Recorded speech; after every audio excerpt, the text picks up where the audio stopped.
Hello students, welcome to my channel Shreya classes. आप सभी को मेरे यूट्यूब चैनल श्रेया क्लासेस में बहुत बहुत स्वागत है।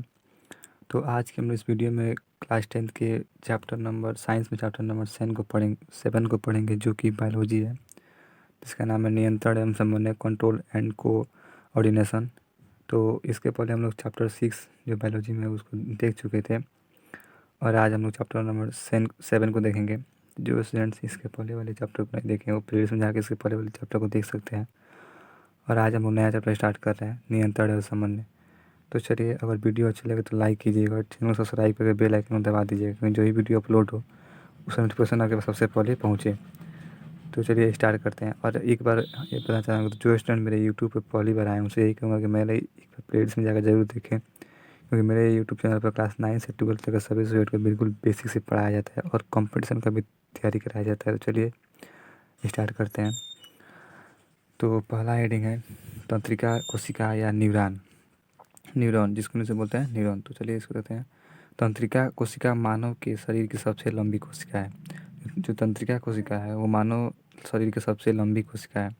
शरीर में होने वाली किसी भी घटना की सूचना इसी तंत्रिका कोशिका तथा न्यूरॉन के द्वारा मस्तिष्क को दी जाती है। तो शरीर में कोई भी घटना घटती है तो उसकी सूचना तंत्रिका तंत्र द्वारा को तथा न्यूरॉन के द्वारा मस्तिष्क को ही सूचना दी जाती है। शरीर के साथ घटने वाली किसी भी घटना की सूचना ध्रुविका के द्वारा ग्रहण की जाती है। जो शरीर कोई भी घटना घटने वाली है वो सूचना ध्रुविका द्वारा ग्रहण की जाती है। एक रासायनिक क्रिया द्वारा यह एक विद्युत आवेग उत्पन्न करती है। ये क्या करती है? एक रासायनिक क्रिया द्वारा ये विद्युत आवेश उत्पन्न करती है।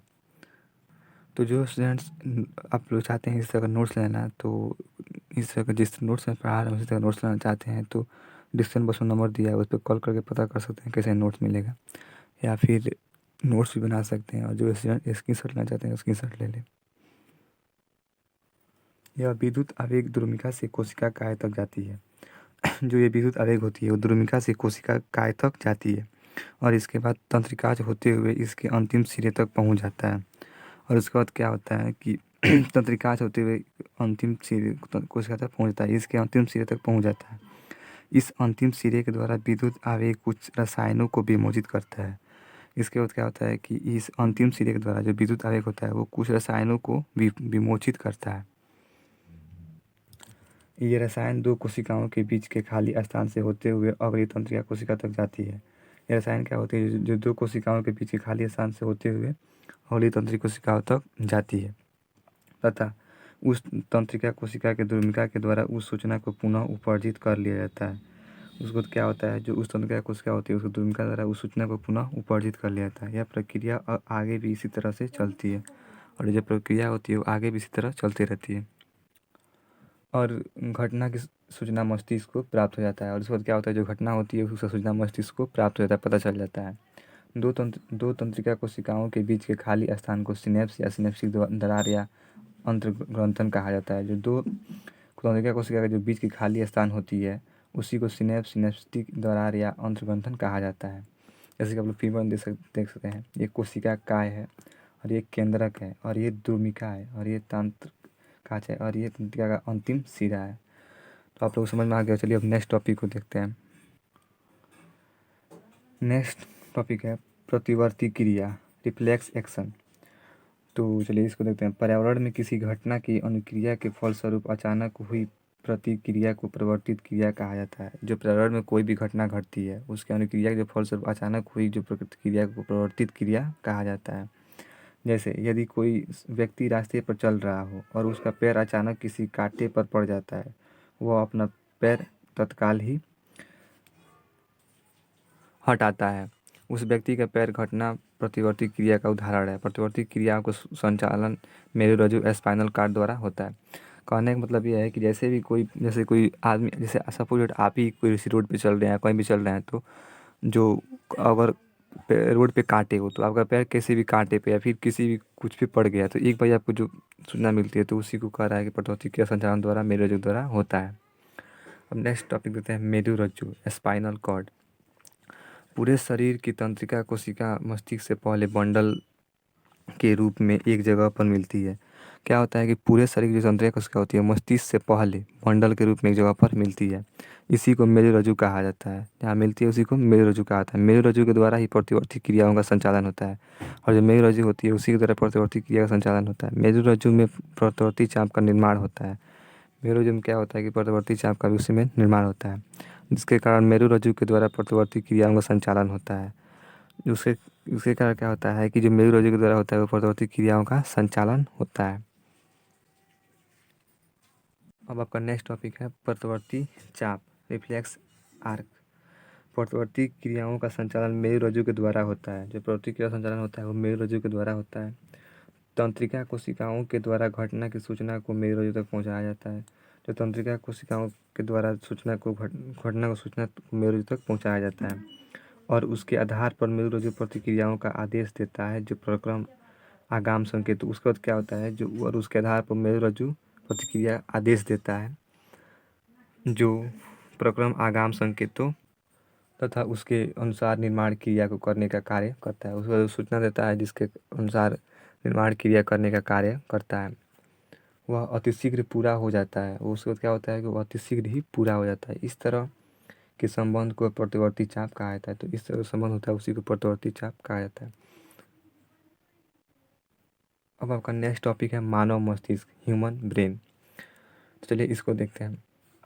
मानव मस्तिष्क के द्वारा ही शरीर के में घटने वाली किसी भी घटना का नियंत्रण स्थापित किया जाता है। कहने का मतलब यह है कि जो मानव मस्तिष्क है उसी के द्वारा ही शरीर में कोई भी घटना घटती है तो उसका नियंत्रण स्थापित किया जाता है। इसी के द्वारा शरीर की सभी क्रियाओं का संचालन किया जाता है और मस्तिष्क के द्वारा ही शरीर की सभी क्रियाओं का संचालन किया जाता है। मानव मस्तिष्क एक जटिल अंग है। जो मानव मस्तिष्क है वो एक जटिल अंग है आपका। जैसे कि मान लीजिए मस्तिष्क की सब है, सोच आप मस्तिष्क से ही सोचते हैं, मस्तिष्क से ही कोई कुछ भी काम होता है तो वो उसी तरह मस्तिष्क आपका एक जटिल अंग है तथा इसके सोचने विचारने का प्रक्रिया भी काफ़ी जटिल होती है। और इसका जो सोचने प्रक्रिया, जैसे आप कोई भी काम सोचते हैं तो बहुत अच्छा से सोचते हैं, फिर तो वही कह रहा है इसके सोचने की प्रक्रिया भी काफ़ी जटिल होती है। मस्तिष्क में विभिन्न कार्यों के लिए विभिन्न क्षेत्र निर्धारित होते हैं। जो मस्तिष्क में क्या होता है कि विभिन्न कार्यों के लिए विभिन्न क्षेत्र स्थित होते हैं, मतलब निर्धारित होते हैं। इसका मतलब ये हुआ कि आपका सोचने के लिए मस्तिष्क में मध्य मस्तिष्क, प्रमुख मस्तिष्क, अग्र मस्तिष्क होता है। तो इस अलग अलग तीनों का काम होता है। कोई सोचने का काम करता है, कोई मस्तिष्क भूख प्यास का अनुभव करता है। तो यही कह रहा है कि मस्तिष्क में विभिन्न क्षेत्र का निर्धारित, मस्तिष्क में विभिन्न कार्यों के लिए विभिन्न क्षेत्र का निर्धारित होता है। तो मैं एक वीडियो मस्तिष्क पर बना चुका हूँ, तो जो स्टूडेंट्स नहीं देखें वो प्लेलिस्ट में जाकर देख सकते हैं। उसमें पूरा मस्तिष्क में कैसे क्या होता है सारा बताया हुआ है, तो वो प्लेलिस्ट में जाकर देख सकते हैं। मस्तिष्क को मुख्य रूप से 3 वर्गों में विभाजित किया जाता है। जो मस्तिष्क होता है उसको 3 वर्गों में विभाजित किया जाता है: अग्र मस्तिष्क, मध्य मस्तिष्क, पश्च मस्तिष्क। जो मस्तिष्क होता है उसको 3 वर्गों में विभाजित किया गया है। पहला अग्र मस्तिष्क, जिसको इंग्लिश में बोलते हैं फर्स्ट ब्रेन। दूसरा है मध्य मस्तिष्क, जिसको इंग्लिश में बोलते हैं मिड ब्रेन। और तीसरा है पश्च मस्तिष्क, जिसको इंग्लिश में बोलते हैं हिंड ब्रेन। चलिए इसके आगे देखते हैं अग्र मस्तिष्क और मध्य मस्तिष्क, पश्च मस्तिष्क को विस्तार से। पहला है अग्र मस्तिष्क, फर्स्ट ब्रेन। तो ये कह रहा है मस्तिष्क को सबसे अगला भाग अग्र मस्तिष्क होता है। जो मस्तिष्क में जो आगे का आपका भाग होता है वो अगला जो भाग होता है उसी को अग्र मस्तिष्क कहा जाता है। नाम से भी ये सही है, अग्र मस्तिष्क, आगे का जो मस्तिष्क है उसी को अग्र मस्तिष्क कहा जाता है। यह भाग मस्तिष्क का मुख्य सोचने वाला भाग है। जो अग्र मस्तिष्क, जो आप कोई भी बात सोचते हैं तो वो अग्र मस्तिष्क की सोचता है। तो यही कह रहा है यह भाग मस्तिष्क का मुख्य भाग सोचने वाला भाग है। अग्र मस्तिष्क में अलग अलग क्षेत्र सुनने, सूंघने, देखने आदि के लिए विशिष्टकृत होते हैं। अग्र मस्तिष्क में अलग अलग क्षेत्र को सुनने, सूंघने, देखने आदि के लिए विशिष्टकृत होते हैं। भूख से संबंधित केंद्र भी अग्र मस्तिष्क में स्थित होते हैं। भूख से संबंधित भी आपका जो होता है वो अग्र मस्तिष्क में ही होता है। जिसका भूख लगा तो इसका अनुभव कैसे होता है तो वो भी अग्र मस्तिष्क में ही होता है। उसके बाद है मध्य मस्तिष्क, मिड ब्रेन। मध्य मस्तिष्क मानव मस्तिष्क मध्य भाग होता है। जो मध्य मस्तिष्क वो मानव मस्तिष्क में मध्य भाग होता है, मतलब बीच का भाग होता है। मध्य मस्तिष्क से कोई तरह की अनैच्छिक क्रियाओं व संचालन होता है। जब मध्य मस्तिष्क होता है उससे कई तरह की अनैच्छिक क्रियाओं का संचालन होता है। नेक्स्ट आपका पश्च मस्तिष्क, हिंड ब्रेन। पश्च मस्तिष्क, हिंड ब्रेन, यह मानव के मस्तिष्क का सबसे पिछला भाग होता है। जो मानव का मस्तिष्क होता है उसमें सबसे पिछला भाग होता है, जो होता है वो पश्च मस्तिष्क होता है।